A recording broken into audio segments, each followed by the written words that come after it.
of them having to resign? I think those were the questions I wish to pose, Honourable Chair. But as I depart from the floor, two issues. If the department at some stage could give us a report on the progress regarding transit camps in this financial year.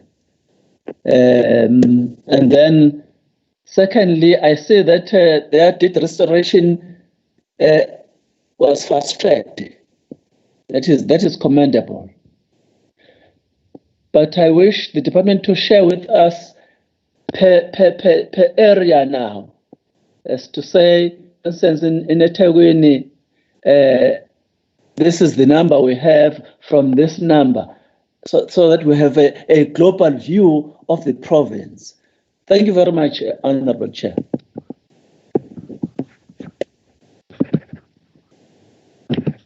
Thank you, Honourable Mazibuko. Honourable Aluza.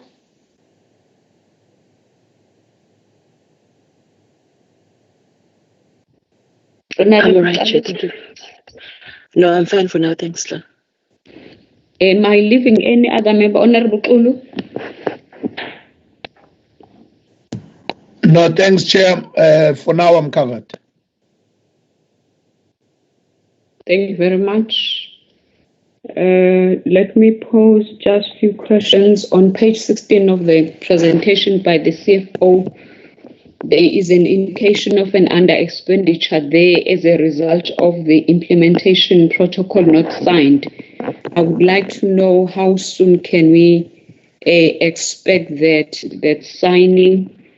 Page 17 of that, there is the machinery equipment of 594,000 that was spent mainly, which was never projected in the quarter. I just want to know exactly what happened. Did the motor vehicles crash and or desktops? What happened really in that regard? The other issue pertains to the Provincial Emergency Housing Grant, 8% of budget at the end of the third quarter.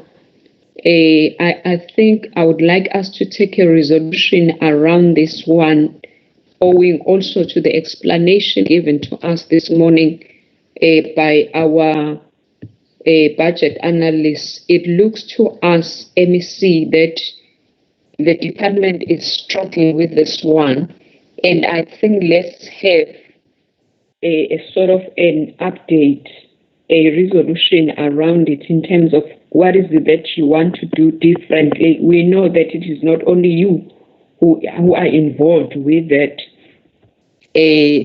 PPHEG grant, that the progress is rather very slow.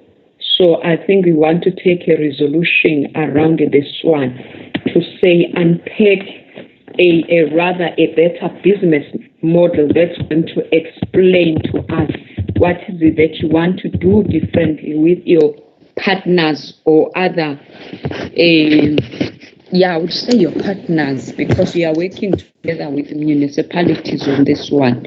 So we don't want to be hitting at the department, yet you are not the only people who are charged with the implementation of this, the Provincial Emergency Grant. The progress is low, as the CFO has noted, the 8% at the end of the third quarter. But I think that's proper for us is to ask for a progress report in the form of a resolution, so that you update us what is it that you read and what is it that you want to do differently.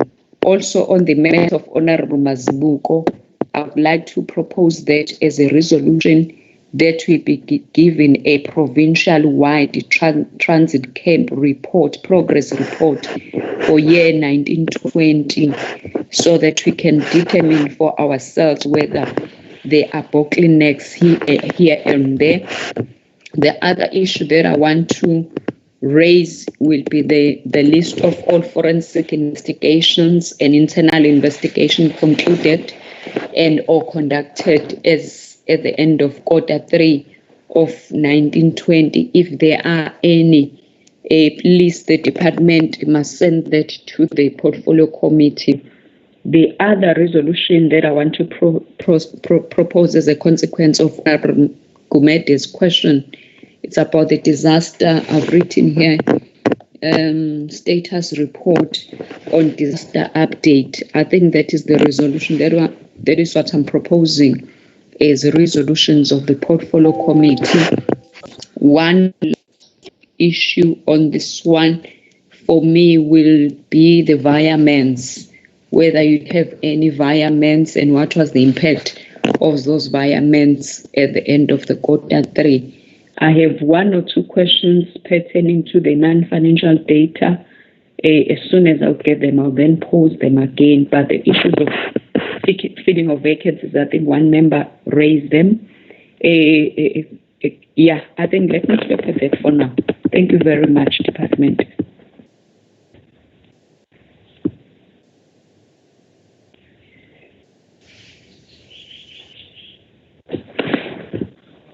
Thanks, Chair.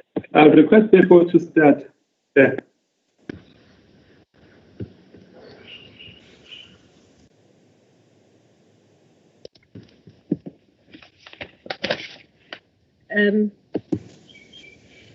Chair, in terms of the issue that you asked, the chairperson asked, there were issues around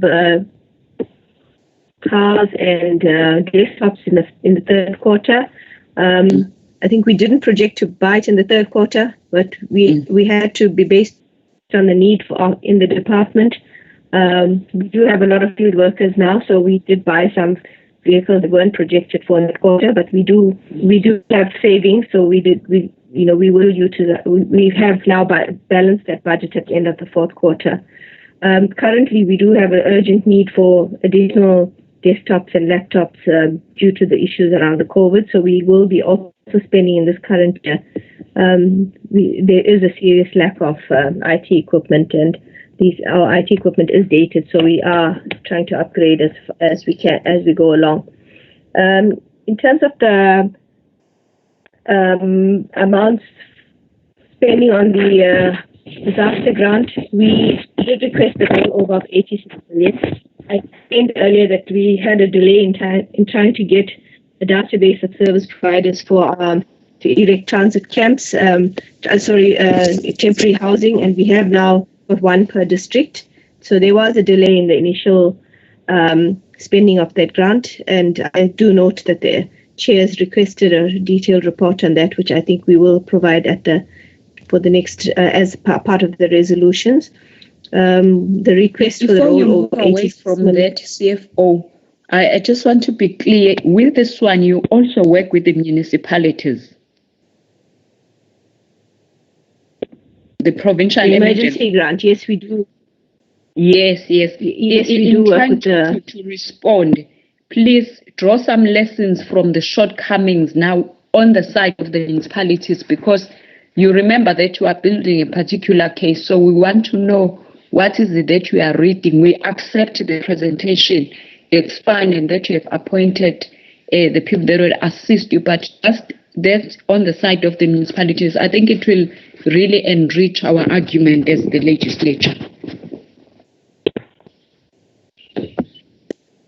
Chair, I will request the HOD to give us a further input in terms of the issues around the municipality, because there are various stakeholders in terms of this grant.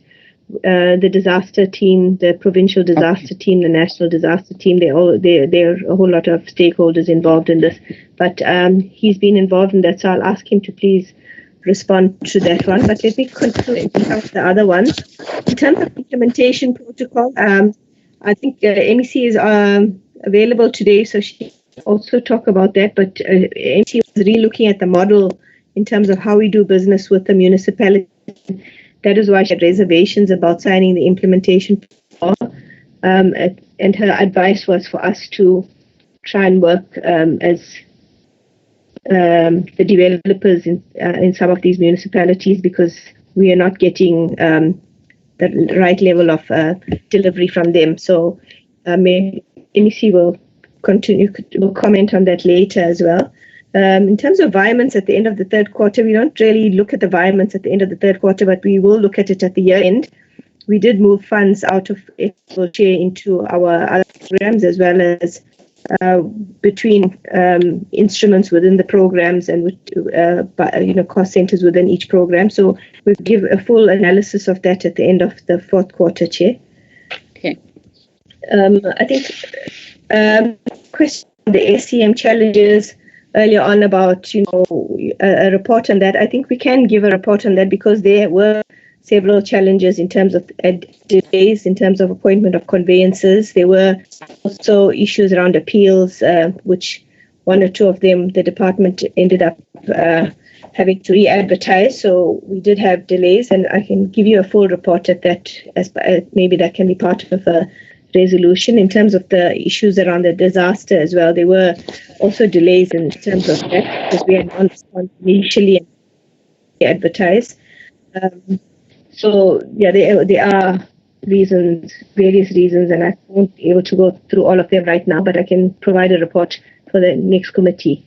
I'm going to ask Nonto Chilvan, who's here on program 4, to talk about the data system challenge, and I think Lani is also here to deal with the issue around the land parcels. And then we note you requested a investigations report, which I think we have one already, but we can provide that to the committee as well. Thank you.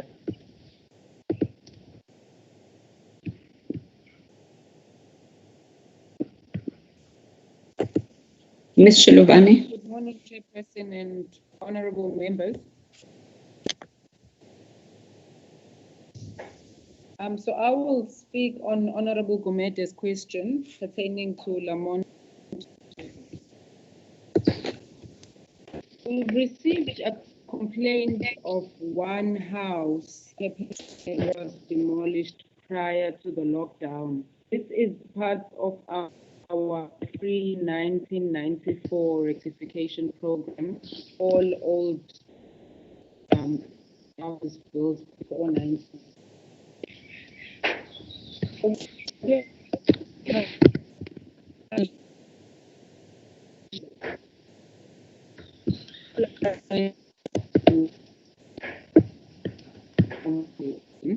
Normally able to.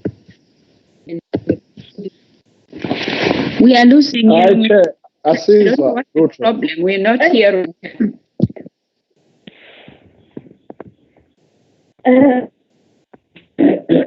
Can you hear me now, Chairperson? Yeah, it's better. Use this one. Use mine. Okay. Honorable Chairperson, I'm using the MEC's laptop. We hear you very well now. Thank you. Chairperson, I'm going to start with Honorable Gomete's question on Lamontville, the houses that were demolished and are still to be rebuilt. So what happens with this program is the rectification of all old houses that were built prior to 1994, R293 and any old township, which is a program that is currently underway across eThekwini, which we finance. So what happens is that people are consulted prior to work taking place to please find alternative accommodation, which they are normally able to do, and we assist with the move of the furniture. Warehouses need to be demolished. The houses are then demolished and usually rebuilt within a period of 3 months. But we had a problem here because lockdown happened just after some of the houses had been demolished. And we have received at least one complaint of one lady who is currently displaced. We have engaged with eThekwini municipality because it is a program under their implementation. And as at late last week, they were tabling the matter to their EXCO, where they were asking for authority to proceed with the rebuilding urgently of all the houses that had been demolished. We have also consulted through eThekwini all the people that have been displaced and are trying to assist them on a case-by-case basis. So, Chair, there is a response on that. And then on Honorable Mazibuko's question regarding the data. What we have as you know, we have a housing fund in the department which houses all our properties and old units that we own. The finance system for that is called the data system. So unlike BEARS for normal project payments, all payments that pertain to properties and any pre-1994 related stock such as maintenance, and refurbishment of stock and security and anything that has to do with the properties is paid through this data system. The data system is a national system, which we as provinces also use. So the control of the system is done at national level. So every quarter there is a cut-off date at which the system closes. So it happens once in a while where we have processed certain payments and put them through the data system, and then the data system closes or logs before the payments interface with the BEARS system, which will then allow for payment. So I think those few invoices that are mentioned formed part, unfortunately, of that batch that we were not able to get through to BEARS on time because of the computer system interchange that happens between BEARS and the data system. Honorable Chairperson, to raise a concern regarding our plan for the transfer of property. Honorable Chairperson and members, it is an area that we agree that a department is a big challenge for us. But I think what we can do, Honorable Chairperson, because we won't be able to unpack the full plan here, is I propose that we perhaps send the plan towards which we will also appreciate input, because it is quite a difficult task. We have to agree. Sometimes the challenges are beyond us. Although we do move, it's very, very slow. We do, however, have fully blown plans and are in the process of implementing them both for pre-1994 and post-1994 properties. So then lastly, Honorable Mayor asked about the use of EPWP workers during lockdown to prevent vandalism and breakage to our sites. When we start the project, over fully to the contractor, the site for security. So we've relied on that safe to ensure that no vandalism is taking place. So it's one of the challenges. The security costs are increasing and so on to ensure that our sites continue to be safe during this period. Thank you, Honorable Chairperson. Thank you. We will await the reports. I would request Mr. Ndosi to come in on the emergency housing program as much as it's part of the resolution was to table a report. Yes, Atoti. Yes, good morning, Honorable Chairperson, Honorable MEC, and honorable members and HOD and colleagues. It's Elijah Cele. In terms of the emergency program, as CFO has indicated that after we received the funding for the disasters, there was a little bit of a delay. Why we are seeing 8% at the end of the third quarter is due to the fact that all 9 service providers, they started work towards the end of November. And immediately there was the issue of a festive season coming in with all the contractors closing. So as third quarter were ending at the end of December, you'll see that it was a holiday period. But in January, they came in full force right up until then this problem of the lockdown came in. But we'll prepare a separate report detailing the background, the funding that we received for which disasters, and then where we had our challenges, which was led to this reflection of 8% that we are seeing at the third quarter. Thank you. Thank you, Ndosi. We will await that report as a form of our resolution. Thanks. If I may come in. Yes. It's Gonyeni. Oh, MC. Was not hearing you. Okay. Yeah, Chair, with regards to the non-signing of the implementation protocol, it is true, Chairperson, that I refused to sign that protocol due to the fact that the department had not yet reviewed the implementation protocol. I did make a presentation to you, Honorable, to the Portfolio Committee, Honorable Chairperson, that actually I feel that as a department, we are abdicating our responsibility of providing a shelter on each and every one's on each and everyone's on each and every potential beneficiary's head as we are requested. But we are always dependent on the municipalities.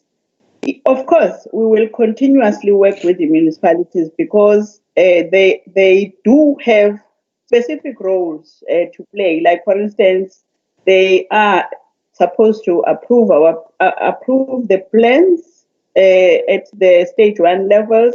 They are supposed to provide bulk services, but Honorable Chairperson, with regards to all other issues pertaining to provision of human settlement, it is us as a department that is supposed to be doing exactly that.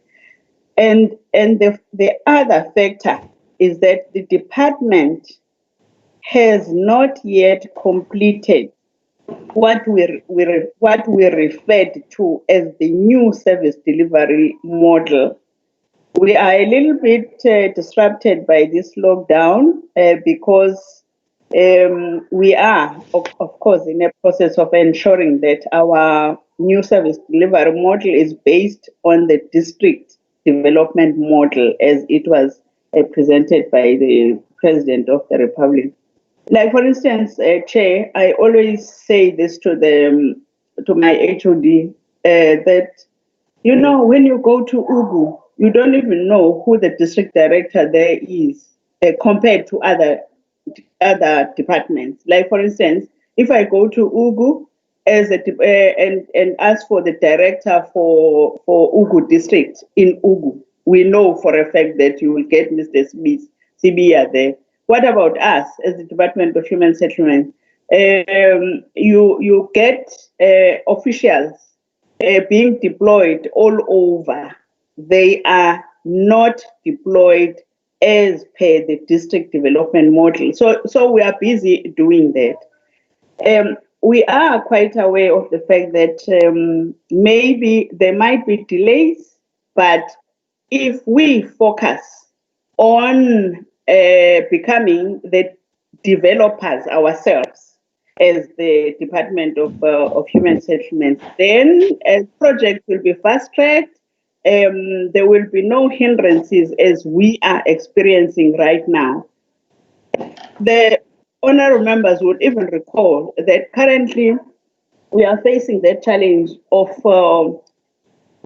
having that irregular expenditure of close to 5.4 billion rands.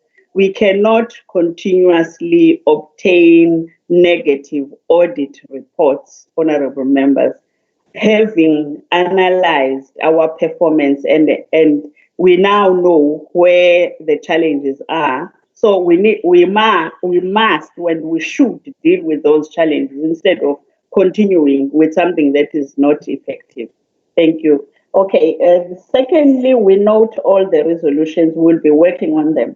Let me also apologize about not promptly sending the document. The officials are telling me that the documents were sent on the 13th of May, but perhaps this other one was a little bit bulky, so it couldn't go through. What we have decided to do in the office is that the PLO will physically submit the document instead of only depending on the digital platform. We will physically also submit the documents to the officials. of the provincial legislature. So we humbly apologize about that, Honorable Chairperson, and to all honorable members. Thank you.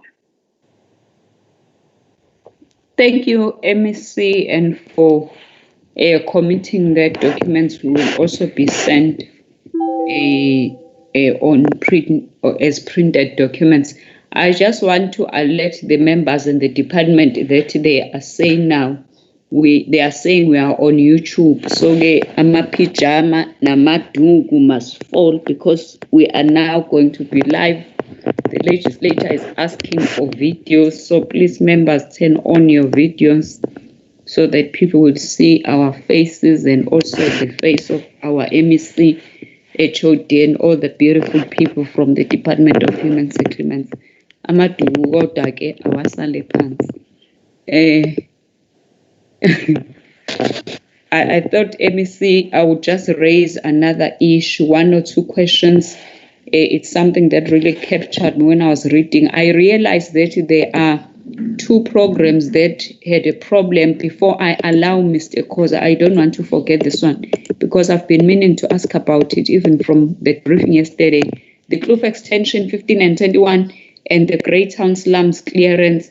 I'm happy that the matters between the contractors and the implementing agents were sorted at Q3 and we are already on ground. I just want to know how many units are we anticipating for the extension and what is the time frame thereof. May I then ask Mr. Khoza to come in on the issues of the devolution of land parcels, assessment of land parcels. The other one that I wanted to speak to is just generally a comment on the non-financial data, specifically on a program 3. So I'll make that comment towards the end. Mr. Khoza? And the questions that I've asked now, I think that will go to the CFO. I don't know, HOD, maybe it's you.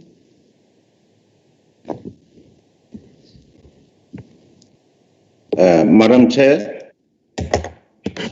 Yes, Mr. Khoza. Can we see your face? You are on Facebook. Madam Chair. You are on YouTube. Okay, let me try and... Okay.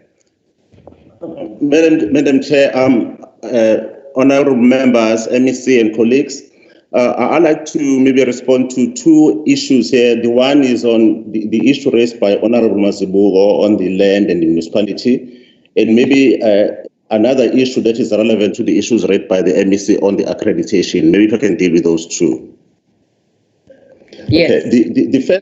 The first issue on the land, maybe Chair, one needs to apologize for maybe not seeing that comment went through.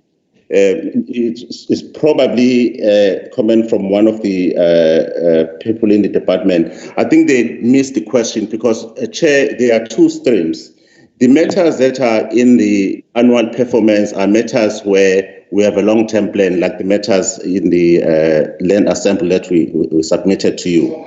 Then there will be ad hoc requests from municipalities which we don't record, where they'll be asking for assessment. I think maybe they responded thinking of the ad hoc assessment. They come and they don't come.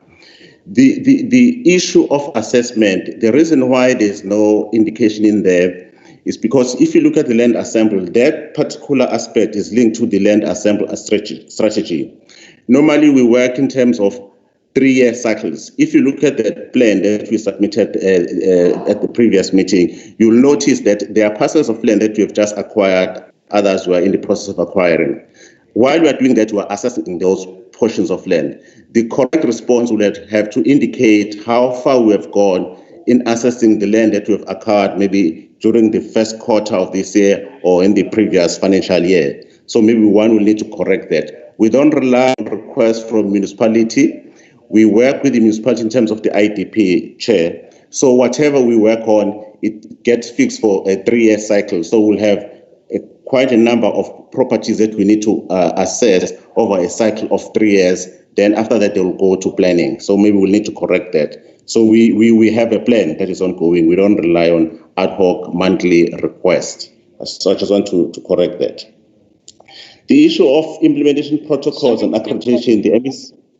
Yes. Before you move on that, I wanted to confirm whether that appointment of specialists and professionals, does it also include the assessment of land, the professionals that you have recently appointed as the department? Yes, Madam Chair. We have all sort of professionals that we need for assessment, for full planning, and also for construction. Okay, yes, no, we have the whole. fine. Thank you. Yes. Okay. Madam Chair, moving to the next item of accreditation, the MEC has indicated the status quo where we are going, but there's another aspect. If the members can recall that 7 municipalities since 2013 have been granted accreditation, and in terms of that, certain commitments have been done by those municipalities. So as parallel to the element where we are taking over as a developer, we need to allow some of these municipalities to wind down. So because they've employed staff, they have certain some commitments. We have engaged with them. They are aware that the department is taking over. But after negotiations, we have discussed this, and the MEC indicating they will be allowed to wind down in the next 3 years because there will be no accreditation in the future. But just because they have certain commitments, they've indicated that they would like to be given time just to wind down so that they can be able to deal with some of the contractual matters. And on the issue of spending, all the protocols expired during June 2019. So between June 2019 and the onset of this new financial year, we didn't have any legal obligations to them. Hence, the under expenditure in terms of the CFO. We're doing the review during that.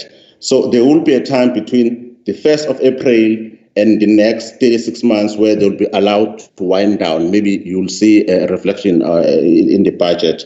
But along those lines, even those municipalities will be included with other municipalities who will be taking over the developer status. I just want to indicate that, Chair. Thank you. Thank you very much. It's very clear. HOD? Thank you, Chair.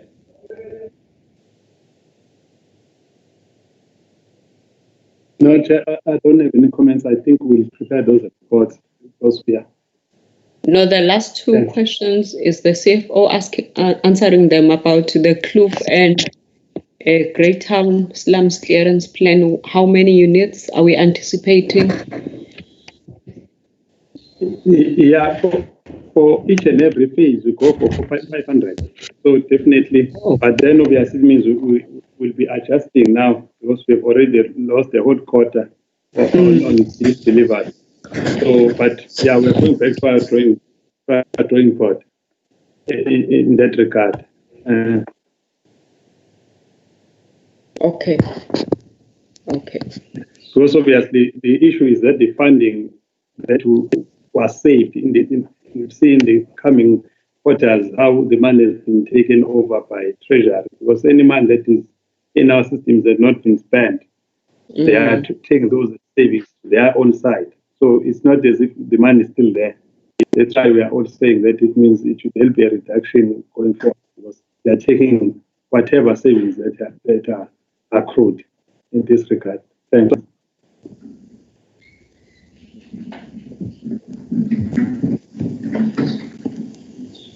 Thank you very much, HOD. As a way of wrapping up this discussion, I hope I'm not closing out any other member. I observed from our researchers' analysis report pertaining to Quarter 3, especially under Program 3. I think we are in agreement, MEC, the department and the members, that there's room for improvement. The Department of Human Settlements is hamstrung because it doesn't do everything on its own. So you are not able just to punish it, for a lack of a better word, you are not able to say all things are bad because of the Department of Human Settlements. It's a department that is somehow between national and province and local government. So we're looking at the targets. Some annual targets are not met because they are the indicators are set at national and province doesn't have much to say. But we just observed a worrisome performance on Program 3 with 30 indicators. The worries, because this is the engine of the department, and our observation is that you have underperformed at 55% of the indicators in program 3, exceeded 7, which is 23% of your indicators, 10% were not for the current quarter, and 10% indicators that are annual targets. But as I'm saying, it's not difficult. It's not your problem only. It's a problem because you are probably reliant on municipalities to provide some support for you to perform. But we generally want to encourage you to do things differently. That's why I asked that question, because at the back of my mind, I was thinking about what the MEC just said, that she refused to sign the IP because of the state of affairs between the department and municipalities. So I think what we are trying to say is the portfolio committee is that we have full confidence in you and we want you to do things differently. That's why we are also asking for the reports. And Mr. Khoza, I'm happy you sent the land assembly strategy. We have to find the day for our workshop so that we talk to these documents and understand exactly what's happening, because most of the issues are not on your table only, they're also with the municipalities. So generally, your performance at program 3 is worrisome, but as I've said, we have full confidence in you. Just dot the I's and cross the T's here and there. Other than that, MEC, we are happy. We think your work in progress. Your department for over a period of time has received the Governing Mbeki Excellence Awards, meaning that there's a demonstration on the side of the department to do better, and we support that. We don't want you to sit on your laurels, continue to mount up high and look for excellence. There are issues where you didn't perform will be the issues of households benefiting from informal settlements upgrading, which I think led to the question by Honorable Comittee earlier on. We see that there are shortfalls. You had planned 1,515 for the APP, but you are less with 495. So it's not bad, but there's a lot of work to be done so that when we go to year 2021, at least we know that we have dealt with some of the issues that we are raising as the portfolio committee. Other than that, MEC, thank you very much. We've had a very profitable session and we accept the apology. I think it may be correct that the document is bulky, may have not come through, because I did ask Bongile yesterday about the document. The last issue now, members, it's a strategic document which we had asked for. I didn't expect the department to bring it today, but they have since brought it. We are going to allow them to speak to it. It's a post-COVID-19 recovery plan and or strategy. MEC, I don't know who's leading us on that one, whether it is you or the HOD. Chairperson, may I humbly tender my apology. I didn't anticipate the fact that this meeting was I think the legislature never anticipated that this particular committee will take a long time. They agreed some time to the Department of Public Works, and they have already started because the meeting is supposed to start at 11:30. May I please be allowed to attend, maybe to go and make my remarks and then come back to the Portfolio Committee on Public Works. But the COVID-19 departmental recovery plan is ready. I just wish to remind honorable members of what I had indicated earlier on, that this presentation is still going to serve in the social cluster, and it's still going to serve in the Provincial Command Council. So we are not very much sure of whether it will be approved or not, at those two levels. But we do have confidence as the department that we have actually incorporated everything that was actually stipulated or regulated by the National Command Council through various structures. Thank you very much, Honorable Chair. The head of department will take us through. I see that the Public Works Portfolio Committee has been postponed for 12. Is it? Yes, they've postponed it, but it's fine. If you want to remain with us just for a few minutes, that would be better. But my attitude, MEC and the department, honorable members, is that this be presented for noting and awaiting the approval by cabinet. But there's nothing harmful by presenting it here, so that at least we have an idea of what we are planning. Are we in agreement, honorable members? Definitely, Honorable Chair. Yes, Chair, we agree. Yeah, we agree. Thank you.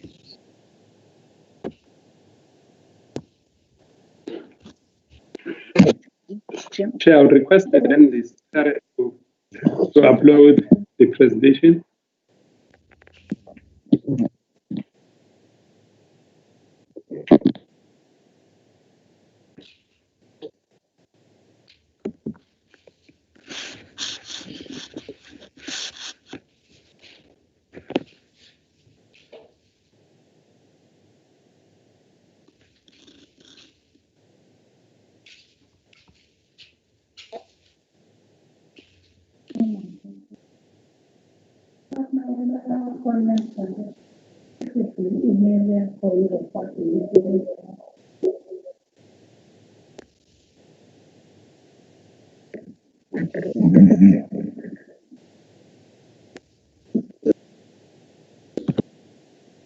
So I'm looking for the COVID recovery plan, not the operational plan.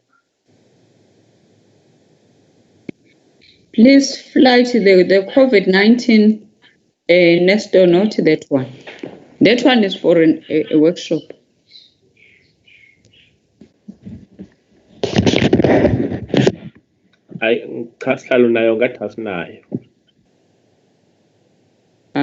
Yes, I born. You can flight it Manzini Maunai. It's fine from your side. Okay. Okay, let me try. If you can just bear with me.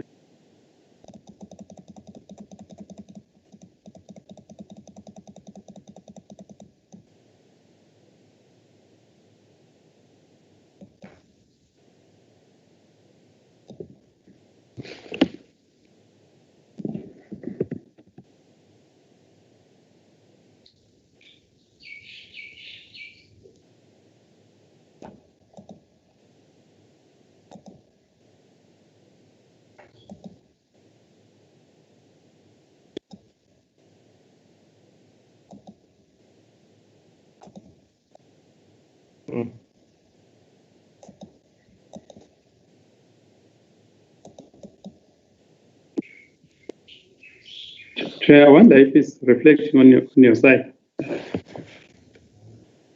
No. Yes, because I've just uploaded it. Okay. That That item 8.4 falls off because we know that because of the COVID-19, there is a change of time frame. So we are not expecting the department to give us Q4 because there is no Q4 as yet.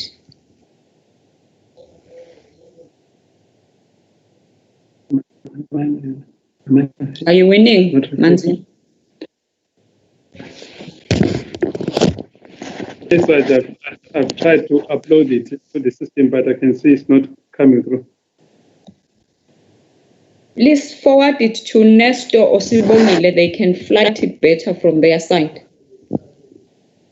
Okay.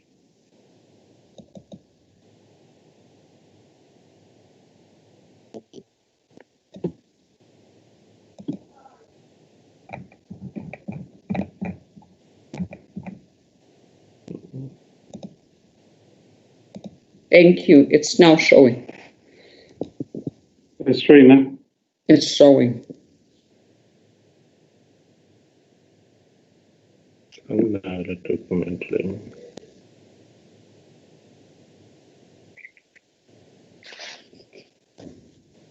I don't have it.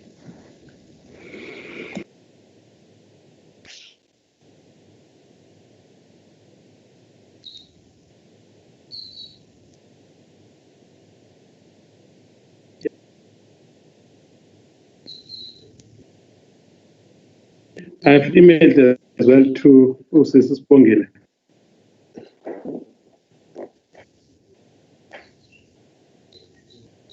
So, Chair, can I then proceed if you say it's also showing? Yes, please. Yes, Okay. please. Okay. Yeah, I'm not going to waste so much time, but it's just going to give an indication of what we are presenting to the social class and also to the Provincial Command Council. So, introduction, I'm not going to really go so much to it. Just go straight to. We are indicating here that our developmental strategic business model. Oh.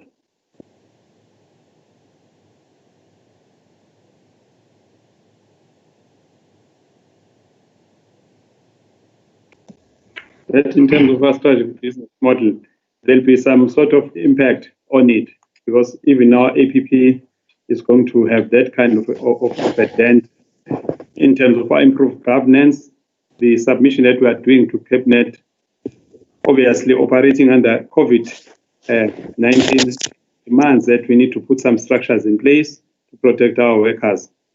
As a result, there is an instruction note that came in yesterday from Treasury that stipulates quite a number of steps.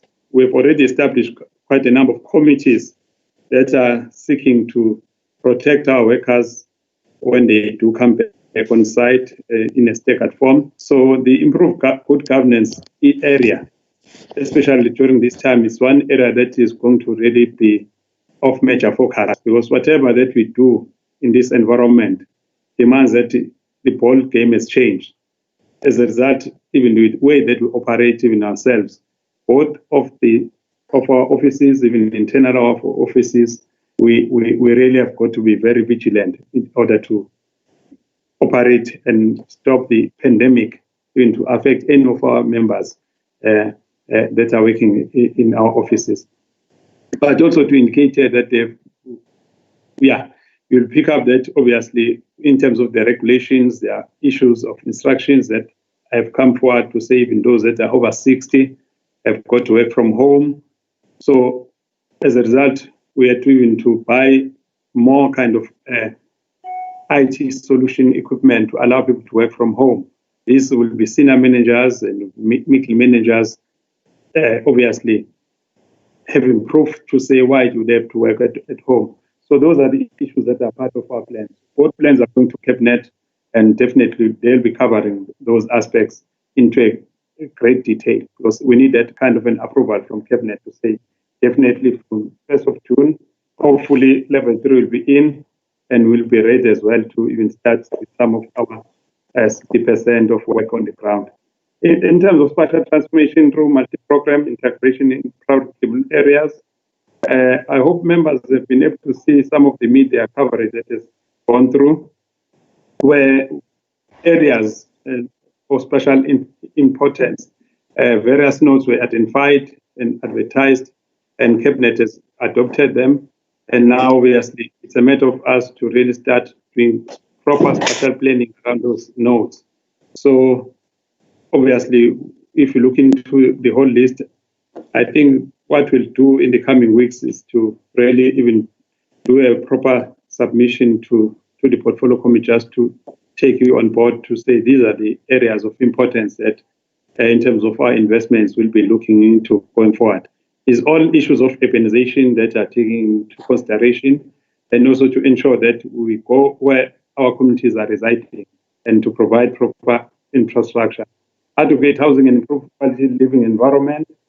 We are saying here, even on this one, there's not so much of change that has been introduced, but in terms of our red books, the issue of safety on our sites are becoming quite critical because social distancing has got affected. So the Department of Labor, if it does find out some sort of issues on our side, they are going to close us down. So it's issues that we are putting forward to our implementing agents as we're meeting with them to say they might have had a very relaxed kind of environment before, but this time around, their safety officers on site with their registers and all of those kind of issues, we've got to operate within these strict kind of conditions that are placed on us, because otherwise we're going to lose our permits and not have any delivery. Improve security of tenure under this one, an issue of rental housing tribunals. We've seen how evictions were happening during the lockdown, and we've learned that going forward, it means lease agreements will have to take care of some of the issues that we have noted during the lockdown, because even our rental housing tribunal is one that's operating under level 4, because we were allowed to operate based on what was happening during the lockdown, how many evictions were happening, and all of those kind of impacts, negative impacts that were picked up during the lockdown period. So this is a lesson going forward to say some of the systems that we have need to really kind of deal with the issues of rental accommodation and their lease agreements that are there, because people were victimized big time during this phase.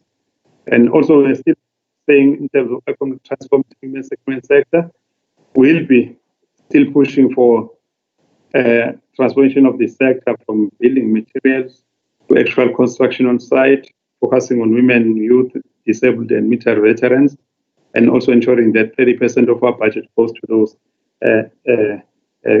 vulnerable groups.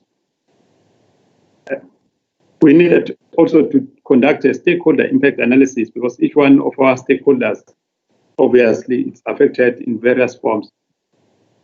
And here, as you'll see that in terms of reprioritization of budgets, that's what we're busy with. And also the budget cuts, as I've indicated that already, we have budget cuts even on this current financial, as we are on the financial year itself.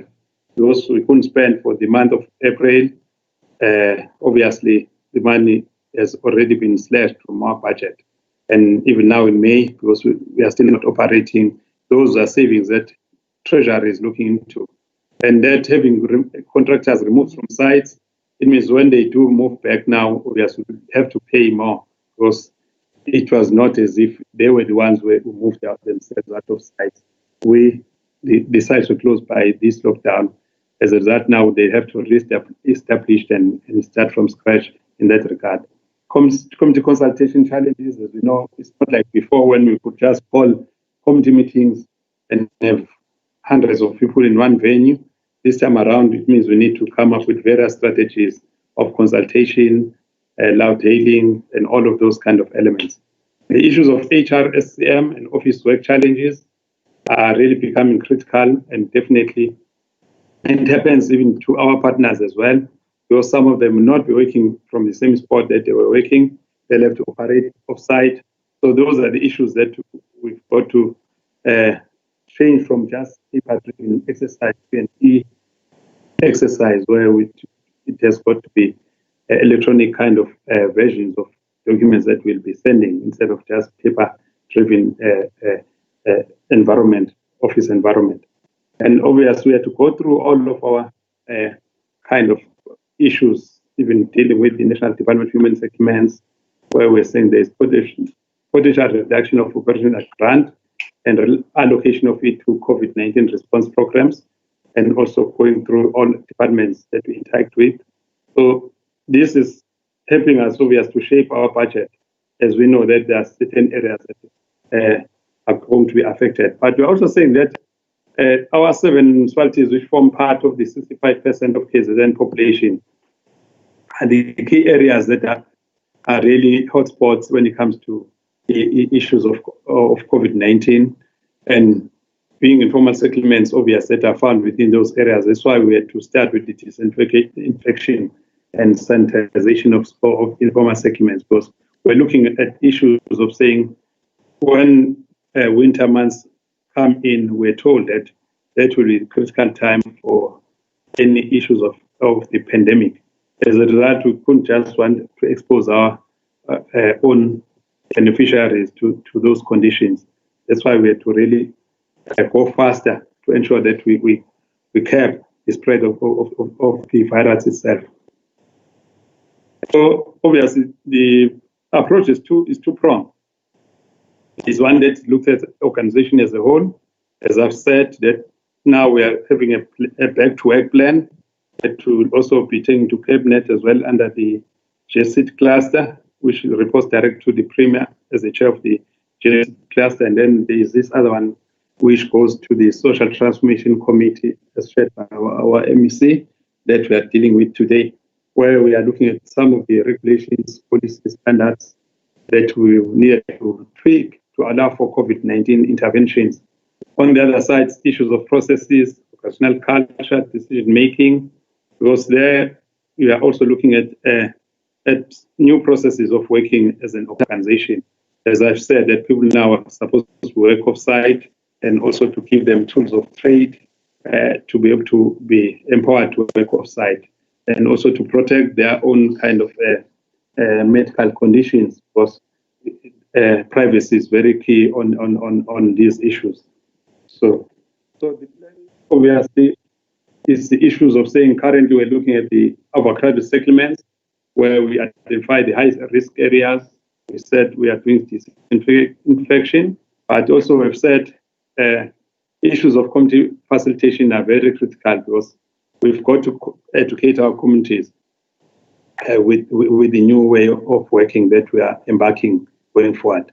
Water and sanitation, fortunately under these programs, we've worked very well with the areas of eThekwini and districts in issues of having to mobilize static water tanks, standpipes, and all sorts of interventions in this regard.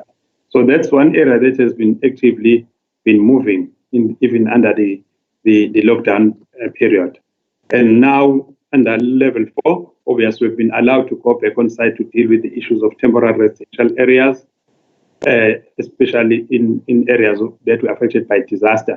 So we've started now to go back to regions of Zululand and the likes where they experienced disasters in the past. But as we are aware that we had to stop and cut off our involvement, it's only when we're pushing to say these were temporary residents that people, they didn't have any place to stay, as that we're really exposing them to more COVID issues. So by fighting that back, at least they allowed us to go to level 4. As a result, the contractors are back on site dealing with those interventions. Here, Chair, is just implementation activities that we will be looking for and going forward, still the same ones of saying we are looking for full upgrades. And under this one is interim basic services that we provide when people are really staying in informal settlements, and emergency basic services that I've just spoken about. And category C, which is really the last resort in terms of this province, is this one of relocation of any beneficiaries. Because we are saying we only relocate a person who goes to a permanent setup. We are not affecting anyone to relocate any beneficiary if ever the unit is not completed. So these are the areas that going forward, our project pipeline activities will be focused towards. So this is just now explaining the whole operations and plan of action that we have. Yeah, the COVID-19, obviously, as I've said, the work, the plan of us going back to back has already started. And we are targeting the 1st of June with disinfection of offices currently happening throughout the whole of the provinces. And we've already procured even masks for each and every employee, because a 2-set that we need to provide them. Also the distancing issues within office space, we've already looked into that. And also to say, how are they going to be coming back to work in terms of staggering times? Because each and every worker got to spend about 4 hours if they are operating internally in our offices. So the plan has been drawn out. And also the time of coming to work, because we're saying we don't want to expose our workers when they're using public transport. So in other words, instead of them coming around about 8, at least they can come around about 9 or 10 a.m., then allowing them to not to be congested in those modes of transport. So those are the issues, because the screening will also be happening on site before and after, even when they leave. And also those issues have been built into our systems now in all of our offices. I've already indicated on this one where we've said we are revising our APPs, the targets, and MTKSF targets. So the key recommendations, this is just a summarized version for the members. The detailed document is going to Cabinet. Is that we're calling for business unusual. The human settlement sector must work seamlessly in attending to the challenges presented by it. COVID-19 pandemic would delay implementation of projects, therefore affect annual targets, provincial business plan targets. And obviously, the development will be engaging in the review business planning process. Obviously, going back to our partners to say your targets were, for example, were just 100, but currently with the budget cuts, now we can only have so much in terms of those issues. So people become aware and not to expect any issues in that regard, because we will not be having funding go forward. COVID-19 will not have financial implications on existing contracts in the short term. However, in the long-term period of security anxiety may increase, and this should be noted. Because for any delay that you do in built environment, we have to incur more cost. So that's the principle that we are expecting. That you go back to the contractors, and then building materials obviously will also. So those alignments will have to come in the later part of the financial year, when we have already seen how the cost of those materials have gone up. Embracing ICT is critical enabling tools, decentralized decision-making. This one, obviously, in terms of the regulations that we got from Treasury, is even alerting us to say those decisions will be decentralized, there will be some risks that are involved, and decisions will be taken haphazardly using the Disaster Management Act. We might end up having to deviate when we procure. So those issues, we are guided very well in terms of the instruction note to say we've got to really be able to, these are decentralized to us now as accounting officers. We've got a leeway on these issues, but we've been cautioned to say act with caution in terms of these issues going forward, not to find ourselves in dangerous areas. Conscious investment in human capital. So health and welfare, honourable members, is the critical area for us. It's a very sensitive environment that we operate within. We've just met with the union, and definitely thanked us for being proactive and also being transparent, because we're sharing with them these kind of issues and the impact the environment will have on their members, and also to say to them they need to really be conscious to say the environment has changed. As a result, we are going to be very vigilant on anyone who's not going to be complying with any of the restrictions that are placed on us under this lockdown. So even with the pandemic, because it's very clear it's not going to go away up until December, or keep operating within the pandemic environment. So the cleanliness part of cleaning our offices and all of the environment, disinfection, those issues will have to just stay with us up until we are told that we have been able to deal with these issues. So there's a need to improve ICR and try and focus on collaborating with social partners. So those are the issues. Thank you, Chair. HOD. I don't know whether members would like to ask questions, make comments, observations.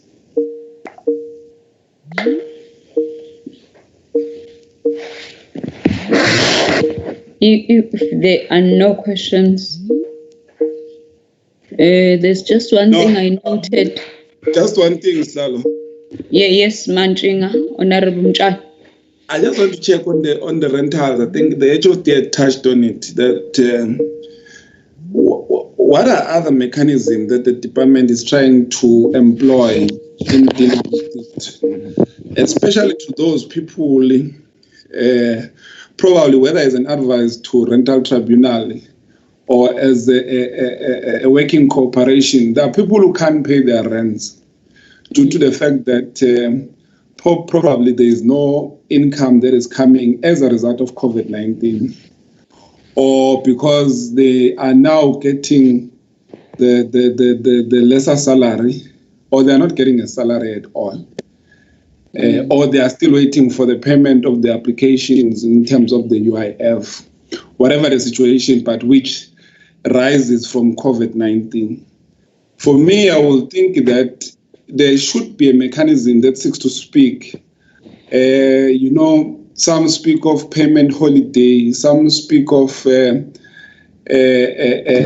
payment delay and so forth. I just want to check from the department within the HRD arising from COVID-19 specifically as to is there anything that they are engaging with the rental tribunals in terms of dealing with those things. I mean, another thing that can be suggested, some people will normally pay a deposit when they start for these rentals. Why can't you say that for other months they utilize the deposit to secure and allow people to continue to stay with the view that they'll repay for the deposit when they're able to go back to work and begin to earn a living and the salary. So that we in a process of it, we find balance on a landlord or a person who says that I do require a rent to pay for services, for rates and services. While in the meantime, we do also begin to sympathize with the person who's not earning a salary, not due to his own fault, but due to the lockdown regulations, which has resulted for that particular individual to find him or herself in this situation. So that we begin to be, tread carefully in dealing with these things while all of us find a solution. I just want to check that one, Shalo, for me, with regards to it. Otherwise, as you said, that they are still going to present it, so we can't critique or reject it. We safe to say that by the time they come back from the executive and the social cluster committee, we will be able to interact with it. But I think they've been able to cover quite a lot of things. And the last one is to commend the HOD with the mentality that is saying we are marshalling on uncharted terrain. It requires us to develop new thinking altogether. And I'm happy that HOD, you are even being realistic that we're likely to stay with it in December. For me, I will say we're likely to stay with COVID-19 beyond December. And it begins to tell us that what are new innovation that must begin to speak to us in how we're doing things while we're dealing with these challenges, but responding to it. All of us understanding that it requires us to live in a different and do things in a different way that we ought to have been used to, because now we're starting new things altogether. Those will be my submissions. Thanks. Thank you very much, Honorable Manchinga. Minanja, I just have one question. I know we had said we are not going to engage. Got the corner into a department to consult the department. I think it's the provincial department to consult the national department about the adjustments. And there's also an issue that talks to the reviewal of the APPs and the budgets thereof. Just the very last 3-4 slides you showed us where Kwabin. Ngiyazibuza ukuthi mhlambe lento isibekaphi, because in 2 weeks' time we shall be debating the budget of this department. If it goes to cabinet tomorrow or any day after this, it means what then happens to the processes that were undertaken?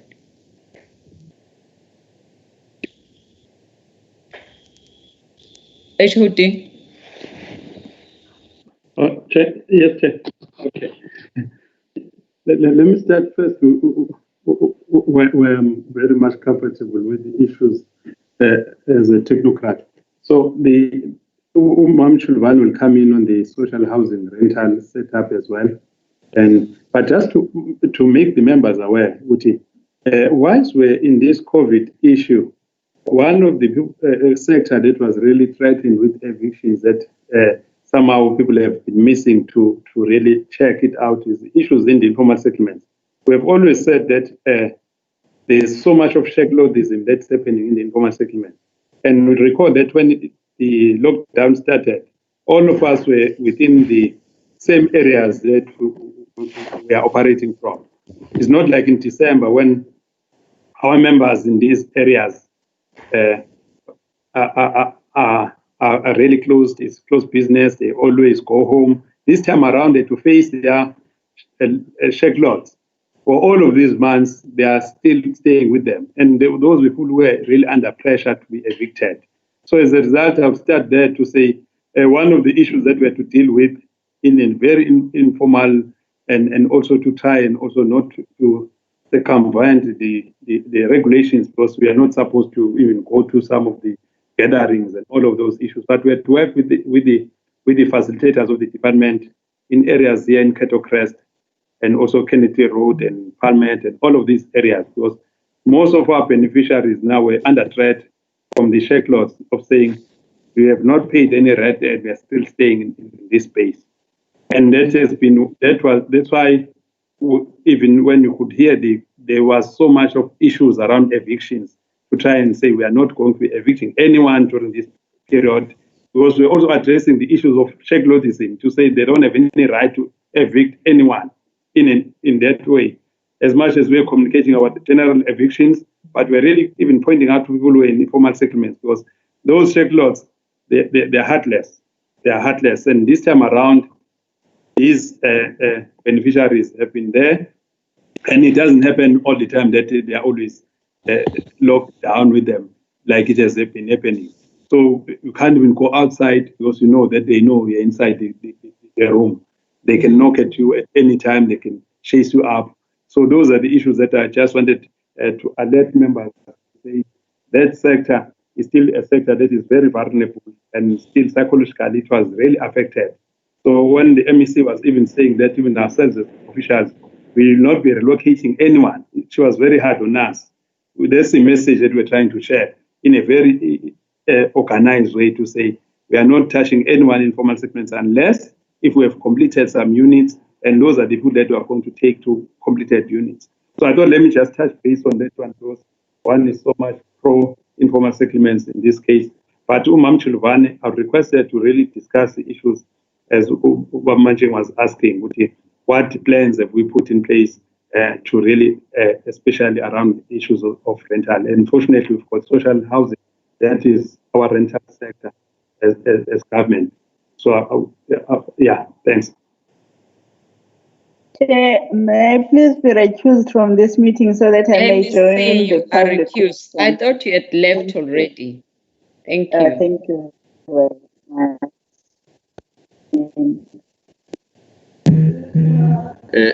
Sihlalo, Chairperson. Ngicela uku-attenda nami ngale ka-Public Works, uNxumalo. We are actually closing now, Zwide. You are recused. I think Ms. Shiluvane is just rounding up, and then we'll take it back to the HOD for his final comments, and then we close. Thank you. Yes, thanks. Okay, thank you, Chairperson. For the private rentals, we are depending on the rental tribunal. As you will know, the management of the tribunal is within the Department of Human Settlements, although they are an independent body. So as the HOD mentioned, they have opened to ensure that any cases of dispute regarding rentals are brought to us and that we deal with them. Luckily for us, the regulations prohibit any evictions taking place during this period of COVID-19. So at least the tenants are safe in that regard in terms of no evictions can take place. But because the responsibility is that the tribunal be independent and look at both the rights of the tenants as well as those of the landlords, we do then look at each case on its merits on a case-by-case basis. And we do encourage, obviously, payments of rentals for those who have not necessarily lost their jobs, or at least some level of payment, and advise that they enter into some sort of arrangements between landlord and tenants, which will see the landlords still getting their money somehow at a later stage. So that is for private rentals. All of them are going through the tribunal. We are trying to also just deal with all the backlogs that are there. For social housing, where we partly own quite a lot of the stock, or at least are involved in the development as government, there has been a decision officially that tenants who run into trouble and are not able to pay, again, they cannot be evicted. But again, social housing institutions and landlords in social housing have agreed, or at least have been instructed, to enter into an arrangement of some sort with every tenant that runs into trouble to ensure that they are safe and also do not become without accommodation. Again, there though, the plan is that those who are still working and have got an income must make payments of some sort. We have also further, through the Social Housing Regulatory Authority, engaged with the National Housing Finance Corporation, which is the bank that finances social housing, to also then assist our social housing institutions so that they don't run into financial trouble at this time. It's a difficult one, Chair. We are trying to balance the rights of both parties without impacting too negatively of either of the parties. But it's one that we are monitoring very closely to ensure that no one becomes without a home during this period. Thank you, Chair.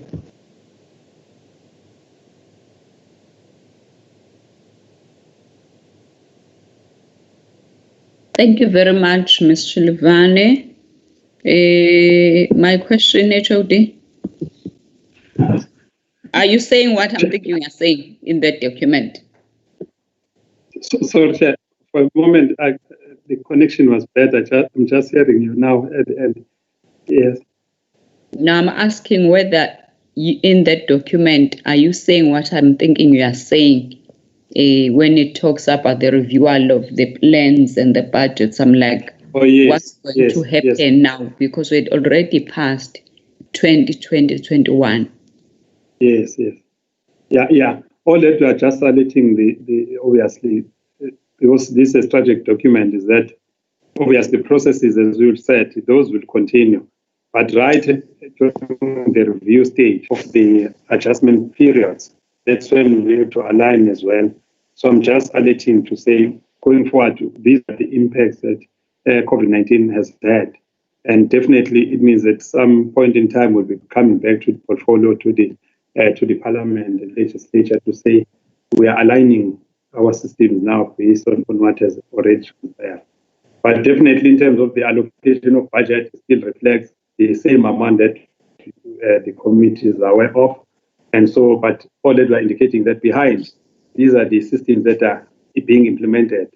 So yeah, it's a very tricky process, Madam Chair, but it's just a matter of saying we don't want to make the committee not being aware of what's happening, especially with the various pronouncements that have been made and what impact it has on us. Yes. So, but definitely we'll be consulting through and through to up until we've got a final adjustment period that is fully adopted. Yeah. I hope I've answered you. We are in this transition, Chair, and so we've got to make you aware, Guti, as much as we are approving 3.4 billion, but that 3.4 billion will be in paper. By the time we go to adjustment budget, we should have already aligned our systems, to what we are operating on. That's all we are saying. Thank you very much, HOD. It is understood. I think we've come to the end of. If there are no other issues, we want to thank the department, the MSC who has since left to attend Public Works, members of the Portfolio Committee, Mr. Zoom, the HOD of the department.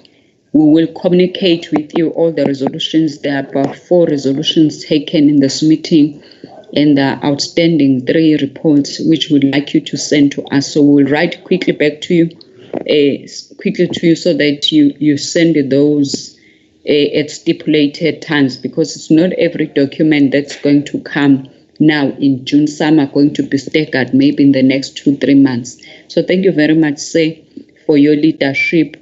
I will ask you, Honorable Manqele, ukuthi asivalele. Ngiyabonga kakhulu malunga ahloniphekile ukuthi nibe khona emhlanganweni. Honorable Manqele.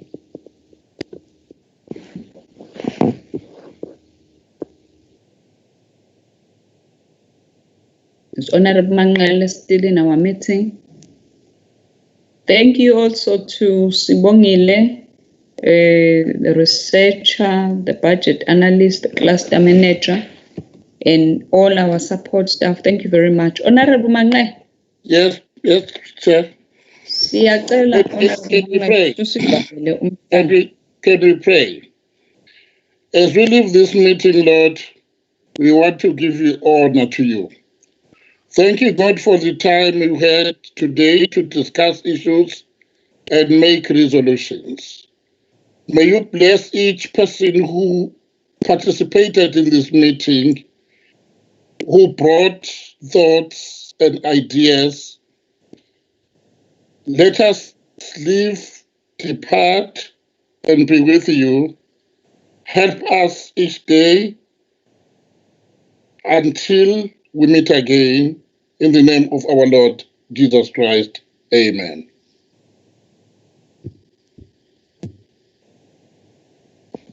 Thank you, Honorable members. Have a good afternoon. Thank you. Thank you. Bye. Bye. Bye-bye. Oh, the Auditor General's office was part of us. I'm sorry. There was Anderson Wendy. I'm sorry about that. I see the notice now.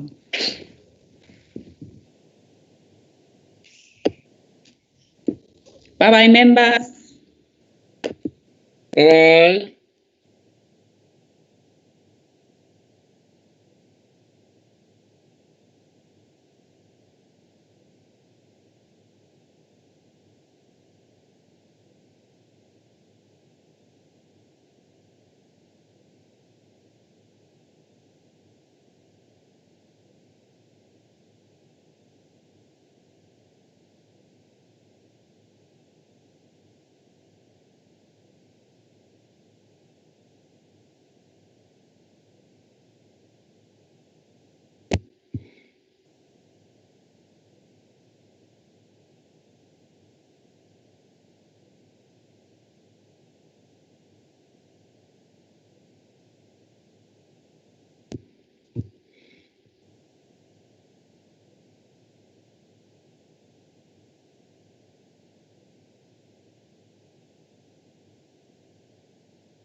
you.